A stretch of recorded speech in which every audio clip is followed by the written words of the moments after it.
Welcome to BRK news. So, జనరల్‌గానే పిల్లలు మనం చూస్తూ ఉంటాం కదా! కాయిన్స్ మింగడం గాని అలా చేస్తూ ఉంటారు. ఏదైనా ఫుడ్ తీసుకున్నప్పుడు కూడా గొంతులో పైప్‌లో ఇరుక్కుపోతూ ఉంటుంది. అయితే మనం ఇంట్లో డాక్టర్ దగ్గరికి వెళ్ళేలోపు అసలు ఏం చేయాలి? సో, వివరాలు తెలుసుకుందాం. ఈరోజు మనతో పాటు ఉన్నారు ప్రముఖ పీడియాట్రిషియన్ డాక్టర్ శివరంజని సంతోష్ గారు. డాక్టర్ గారు నమస్తే అండి. డాక్టర్ గారు, మీ వీడియోస్ ఎంత వైరల్ అవుతాయంటే అందరూ షేర్ చేసుకుంటూ ఉంటారు. ఇన్ఫర్మేషన్ అన్నమాట. సో, అంటే పిల్లలు ఏదైనా మింగినప్పుడు పైప్‌కి అడ్డం పడినప్పుడు అసలు ఏం చేయాలి మన ఇంట్లో అనేది.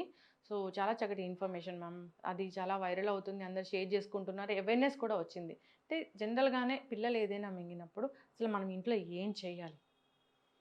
ఇప్పుడు హ్మ్. పిల్లలు ఫస్ట్ నివారించాలి మీరు. ఆళ్ళు తినే అప్పుడు కానీ, నడుస్తా తింటం, పరిగెడతా తింటం, కబుర్లు చెప్తా తింటం, మాట్లాడుతా తింటం, నవ్వుతా తింటం, గెంతుతా తింటం కాకుండా, హ్మ్. టీవీ చూస్తే ఇలా కూర్చొని తింటం కాకుండా, ఒక చోట శ్రద్ధగా కూర్చొని ముందు కొంగి తినేట్టు నేర్పించుకోవాలి మనం హ్మ్. ఫస్ట్. హ్మ్.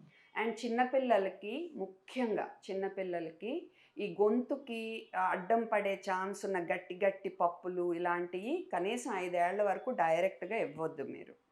ఓకే. ఎప్పుడన్నా బిడ్డ కానీ, పెద్దాళ్ళు కానీ, చంటి బిడ్డ కానీ తినే అప్పుడు, తాగే అప్పుడు సడెన్‌గా దగ్గటం మొదలుపెడితే మనాళ్ళు ఏం చేస్తారంటే గబగబా ఎళ్ళిపోయి వాళ్ళని ఇక్కడ కొట్టేసి, ఇక్కడ కొట్టేసి ఏదో చేస్తారు. ఏమీ చేయకూడదు. దగ్గుతున్నాళ్ళని దగ్గనివ్వాలి. దగ్గుతున్నాళ్ళని దగ్గనివ్వాలి. ఓకే. మీరు కదిపితే ఏమవుద్దంటే గబుక్కున అది ఇంకా లోపలికెళ్తది. హ్మ్. లేదా ఇలా ఇలా పొడవకూడదు. అప్పుడు కూడా ఇంకా ప్రమాదమే. దగ్గటం వల్ల అది బయటకొచ్చే ఛాన్స్ ఎక్కువుంది. దగ్గలేకుండా కామ్ అయిపోయారనుకో అంటున్నారు. అలా సౌండ్ చేస్తున్నారు. లేదా బిడ్డ ఏడవటం హ్మ్. లేదు. అసలేంటో అదో రకంగా పాలిపోయాడు. శబ్దమే రావట్లా.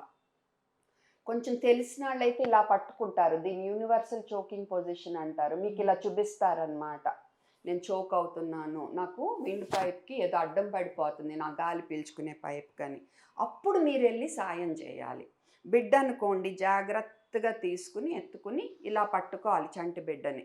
గబుక్కున ఇలా పడిపోయేట్టు ఉండకూడదు. జాగ్రత్తగా పట్టుకోవాలి. మెడ కాదు, హ్మ్. దవడ. హ్మ్. ఓకే. ఇలా పట్టుకుని 1, 2, 3, 4, 5 చూసారా నేను స్లాంట్‌గా పట్టుకున్నా అండ్ వీపు మధ్యలో 5 సార్లు కొట్టాను. అప్పటికి బయట పడిపోయిందనుకో సరే సరి. నెమ్మదిగా ఇలా జాగ్రత్తగా తిప్పి చూడండి. నోట్లో ఏమన్నా ఉంటే తీసేయండి. గుడ్డిగా అస్సలు పొడవద్దు. ఇప్పుడు బయటికి రాలేదనుకో, ఈ నిప్పుల్స్‌కి మధ్యలో కొంచెం కింద 5 సార్లు 1, 2, 3, 4, 5 అంటే అలా మనం ఒత్తాలన్నమాట. ఎంత లోతుకంటే మనం ఈ భాగం తీసుకుంటే మూడో వంతు నుంచి హాఫ్ వరకు లోతుకు నొక్కాలి. ఓకే. సో, ఇలా 5 సార్లు మనం 1, 2, 3, 4, 5 మళ్ళా 1, 2, 3, 4, 5 ఇలా 3 సైకిల్స్ అయ్యేసరికి కూడా అది బయటికి రాపోతే 108కి ఫోన్ చేసి 108కి ఫోన్ చేసి మనం ఇది కంటిన్యూ చేయాలి. ఎప్పుడు వరకు అంటే అది నోట్లోంచి పడే వరకు లేదా బిడ్డ స్పృహ కోల్పోయే వరకు. ఒకవేళ బిడ్డ స్పృహ కోల్పోతే మనం వెంటనే గాలి పీల్చుకుంటున్నాడా లేదా చెక్ చేయాలి. గాలి కూడా పీల్చుకోవట్లేదనుకో బిడ్డ సిపిఆర్ ఇవ్వాలి. గాలి పీల్చుకుంటున్నాడనుకో ఇలా ఎత్తుకుని హాస్పిటల్‌కి పరిగెట్టాలి. ఇలా. హ్మ్. దీన్ని రికవరీ పొజిషన్ అంటారు. ఏమంటారు? Recovery position. ఇలా సైడ్‌కనమాట. తల కొంచెం డౌను, కాళ్ళెత్తు సైడ్‌కి. ఎందుకంటే నోట్లో ఏమన్నా వచ్చినా కింద పడిపోవాలి. గుర్తుపెట్టుకోండి గుడ్డిగా పొడవద్దు అండ్ బాగా దగ్గుతున్నప్పుడు డిస్టర్బ్ చేయొద్దు. అవసరమైనప్పుడే సాయం చేయండి. గుర్తుపెట్టుకోండి. గాలి పీల్చుకోకపోతే సిపిఆర్ ఇవ్వాలి. పీల్చుకుంటుంటే ఇలా ఎత్తుకొని వెళ్ళాలి ఆస్పత్రికి. 108 కాల్ చేసిన అంబులెన్స్ లేట్ అవుతుంది అంటే మీరే ఆస్పత్రికి బయలుదేరాలి. దారిలో ఈ ఫస్ట్ ఎయిడ్ జరుగుతూ ఉండాలి. చిన్న పిల్లలు అనుకోండి. అంటే నుంచునే పిల్లలు. ఓకే. అప్పుడేం చేయాలి? ఇంతే. కాపోతే వాళ్ళ ఎనకాలకెళ్ళాలి మనం. వాళ్ళ బ్యాక్ సైడ్‌కెళ్ళి హ్మ్. వాళ్ళ ఎనకాల నుంచుని హ్మ్. ఓకే. 1, 2, 3, 4, 5 ఓకే. అప్పటికి బయటికి రాలేదనుకో ఇది చూసారా మీరు? ఇది. ఈ బోన్ చివర అన్నమాట, మనకి ఇక్కడ బోను చివర. ఇది బొడ్డు, ఇది బొడ్డు. ఓకే, బొడ్డు, ఇది బోన్ చివర, సెంటర్ బోన్లో చివర, బ్రెస్ట్ బోన్ అంటారు. ఈ రెండిటికి మధ్యలో చేయి పెట్టి, అంటే బొడ్డు పైన చేయి పెట్టి, బొడ్డు పైన చేయి పెట్టి 1 2 3 4 5. సో 5 సార్లు 1 2 3 4 5, అండ్ 5 సార్లు బొడ్డు పైన 1 2 3 4 5. ఇలా 3 సైకిల్స్ అయ్యేసరికి బయటికి రాకపోతే 108కి ఫోన్ చేయాలి. ఒకవేళ బయటకు వచ్చేస్తే సరి, లేదంటే స్పృహ కోల్పోతే మటుకు గాలి పీల్చుకుంటున్నాడో లేదో మనం చెక్ చేసి, గాలి పీల్చుకుంటుంటే సైడ్కి తిప్పి పడుకోబెట్టాలి. లేట్ అవుతుంది అని మనకు అనిపిస్తే ఎమర్జెన్సీకి బయలుదేరాలి. గాలి కూడా పీల్చుకోకపోతే సిపిఆర్ ఇవ్వాలి. ఇప్పుడు పెద్దవాళ్ళ విషయంలో కూడా ఇంచుమించు అంతే, సేమ్.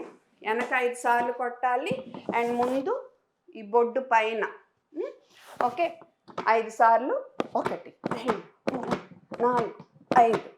ఓకే, సో ఇది కూడా 3 సైకిల్స్ అయ్యేసరికి రాకపోతే కనుక 108కి ఫోన్ చేసి, ఇది ఎప్పటి వరకు చేయాలి, అది బయటకు వచ్చే వరకు లేదా స్పృహ కోల్పోయే వరకు. స్పృహ కోల్పోతే గాలి పీల్చుకుంటున్నారో లేదో చెక్ చేసి, గాలి పీల్చుకోకపోతే సిపిఆర్ ఇవ్వాలి. గాలి పీల్చుకుంటుంటే మనం సైడ్కి తిప్పి పడుకోబెట్టాలి. ఎస్, ఖచ్చితంగా మ్యామ్. సో చాలామంది కూడా వాటర్ తాగించడము ఇలా చేస్తూ ఉంటారు, నెత్తి మీద కొట్టడం అలా కూడా చేస్తూ ఉంటారు. సో అసలు చేయకూడదు ఈ పనులు అంటే ఒక 2 3 ఏముంటాయి ఇందాక మీరు చెప్పినట్లుగా? చెయ్యకూడదు. ఫస్ట్ తల్ల మీద కొట్టడం వల్ల ఉపయోగం లేదు, కానీ బేబీ డిస్టర్బ్ అయ్యి ఇంకా చోక్ అవ్వచ్చు. గుడ్డికి ఇలా పొడవకూడదు, తీయాలని చూడకూడదు. అండ్ మూడోది, మీరు దగ్గుతున్నప్పుడు డిస్టర్బ్ చేయకూడదు. అస్సలు ఏ రకమైన డిస్టర్బెన్స్ ఉండకూడదు. చాలా మంది వాటర్ తాగిస్తూ ఉంటారు, వాటర్ అస్సలు తాగించకూడదు, ఎందుకంటే ఆల్రెడీ మన విండిపై పడుతుంది కదా. ముందు అది బయటకు వచ్చాక అప్పుడు శాంతం చేయటానికి మన గొంతును తాగించాలే తప్ప ఆ టైంలో తాగించుకోవాలి. అంటే జనరల్గా సినిమాల్లో కూడా ఏం చూపిస్తారంటే, హీరోయిన్ మునిగిపోతూ ఉంటుంది, హీరో సేవ్ చేస్తాడు, బయటికి తీస్తారు, తీసి వాళ్ళు ఏం చేస్తారు, పొట్ట మీద నొక్కుతారు. అవును, అలా పొట్ట మీద నొక్కినాక ఒక బ్రెత్ ఇవ్వగానే సాంగ్ మొదలవుతుంది మనకి. అలాంటి అది రాంగ్ చూపిస్తున్నారు.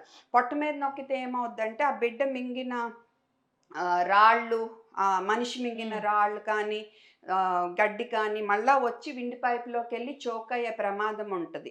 పొట్ట మీద అస్సలు నొక్కకూడదు. నేను సిపిఆర్ అప్పుడు కూడా చెప్తాను, సిపిఆర్ అనేది అన్ని నీటిలోంచి మునిగిపోతున్నప్పుడు తీసిన, హైట్ మించి పడినప్పుడు మనం చూసుకున్న యాక్సిడెంట్ విక్టిమ్ అయినా రూల్స్ సేమే. కాకపోతే ఈ 3 కండిషన్స్లో, అంటే యాక్సిడెంట్ అయినా, నీళ్ళలోంచి మునిగినప్పుడు తీసిన, లేదా పైనుంచి పడిన, వీళ్ళని మట్టుకు ఎక్కువ మెడొంచే పనులు, ఇలా సైడ్కి తిప్పే పనులు అవి మనం చేయకూడదు. ఎందుకంటే వెన్నుపూస ఆల్రెడీ ఫ్రాక్చర్ అయి ఉండే ఛాన్స్ ఉంది, మనం ఎక్కువ కదిలించడం వల్ల ప్రమాదం జరగవచ్చు. సో అందుకని ఇలాంటి సిట్యుయేషన్లో, అంటే నీటిలో మునిగినప్పుడు బయటికి తీసిన, హైట్ నుంచి పడిన, యాక్సిడెంట్ అప్పుడు మనం వాళ్ళకి సిపిఆర్ ఇస్తున్న వాళ్ళని ఎక్కువ వెన్నుపూస కదిలే పనులు ఏమి మనము చెయ్యకూడదు. అండ్ చోకింగ్ అప్పుడు ఇంకోటి గుర్తుపెట్టుకోండి, గర్భవతులైతే పొట్ట మీద అస్సలు నొక్కకూడదు. మనం ఎట్టి పరిస్థితుల్లో ఇక్కడ నొక్కొచ్చు. గర్భవతులైతే పొట్ట మీద ఎట్టి పరిస్థితుల్లో నొక్కకూడదు, ఇక్కడ నొక్కొచ్చు. ఖచ్చితంగా మ్యామ్, చాలా చక్కగా చెప్పారు, చక్కటి ఇన్ఫర్మేషన్. ఈ చోకింగ్ వల్ల చాలామంది ప్రాణాలు కోల్పోతూ ఉన్నారు, అంటే అప్పుడు ఏం చేయాలో ఇమీడియట్గా తెలియక. సో హాస్పిటల్కి వెళ్ళేలోపే చాలామంది ప్రాణాలు కోల్పోతూ ఉన్నారు. సో చాలా మంచి అవేర్నెస్ కల్పించారు మ్యామ్. ఇంకా వీటి గురించి మనం వీడియోస్ చేద్దాము, రెగ్యులర్గా ఈ ఇన్ఫర్మేషన్ కావాలి మ్యామ్. చాలా చక్కటి ఇన్ఫర్మేషన్, అందరూ కూడా ఈ విధంగా ప్రాసెస్ని తెలుసుకోవాలని కోరుకుందాం. చక్కటి ఇన్ఫర్మేషన్, ధన్యవాదాలు.